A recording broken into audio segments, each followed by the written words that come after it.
About 850 years ago, England conquered and took possession of the island of Ireland. At that time, religion was not one of the components of the problems, because everyone in Great Britain and everyone in Ireland was a Catholic. However, with the Protestant Reformation, Great Britain converted overwhelmingly to Protestantism, while the island of Ireland remained overwhelmingly Catholic. Then, in the 17th century, Protestants from Great Britain, particularly from Scotland, began to move to the island of Ireland and essentially colonize it. The British government then began to write laws that heavily favored the Protestant minority. And in particular, it favored the Protestant minority with landholding. This would come back and cause problems later. Today, there are about 1.8 million people in Northern Ireland. Now, these people have been a very cantankerous 1.8 million people. About 42% of the population identifies as Protestant, while 41 to 45% of the population identifies as Catholic. The Republic of Ireland became independent in 1921. What happened was the counties on the island of Ireland that were majority Catholic became part of the Republic of Ireland. The 6 northern counties on the island of Ireland were majority Protestant. Because of this, they remained part of the United Kingdom and still remain part of the United Kingdom. So, what's in a name? Is it Northern Ireland or is it Ulster? Well, this depends. It depends largely on which side you are on in their conflict. The Catholics tend to refer to it as Northern Ireland because this is a reference to Ireland as a whole, as in the Republic of Ireland and the northern part of the Republic of Ireland. The Protestants tend to refer to it as Ulster because they see those northern 6 counties as being part of the United Kingdom. Occasionally, since the mid-1800s, there has been intense violence in Northern Ireland. If you look at these 2 paintings on the sides of these buildings in Belfast, the Republican mural is a painting of Bobby Sands, who was an IRA hunger striker who eventually died in prison from starvation. He was the first of several IRA hunger strikers who died in the same period of time, protesting British control of Northern Ireland. On the right-hand side, you can see you are now entering Loyalist Sandy Row. Ulster, freedom fighters.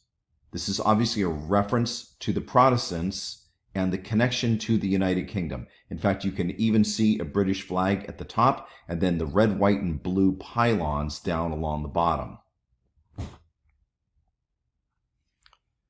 Unfortunately, Northern Ireland was subject to quite a reign of terrorism. Terrorism is generally used when a straight-up fight with the military is not likely to win. So what the group will do is they will hit at the soft underbelly of the country or of the population with the hopes of putting enough pressure on the government to change policies. In Northern Ireland in particular, and in Ireland in general, this is usually referred to as the Troubles. It was a period of time from the late 1960s really until about 1990 or so. During this period of time, there were a couple of major terrorist groups. The most famous is the IRA, which stands for Irish Republican Army. Irish Republican Army, not because it has anything whatsoever to do with American politics. It has to do with wanting to unify the entirety of Ireland as one single country, the Republic of Ireland. And they saw themselves as an army to do that. Their political wing was and is Sinn Féin. It's a political party. In addition to that, there were lots of Protestant paramilitary units. The IRA represented the Catholics, The Protestant paramilitary units represented the Protestants. You can see in these pictures, there was a time of intense violence. I was there during the 1980s. I was naive because I was in my 20s, but at the same time, to get into Belfast, you had to go through military checks. There were burned out buildings. There were troop transports going down the street with soldiers with their guns hanging out. You were not allowed to park any car on the street for more than 5 minutes or it would be towed, because car bombing was a common method used particularly by the IRA. This spun out of control with thousands of people dying during the 1970s and early 1980s. And then something happened.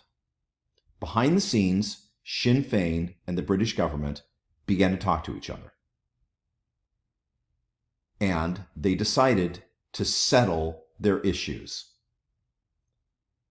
And in 1998, they signed what's called the Good Friday Peace Agreement, or the Good Friday Accords. With the Good Friday Peace Agreement in 1998, most of the violence has ceased.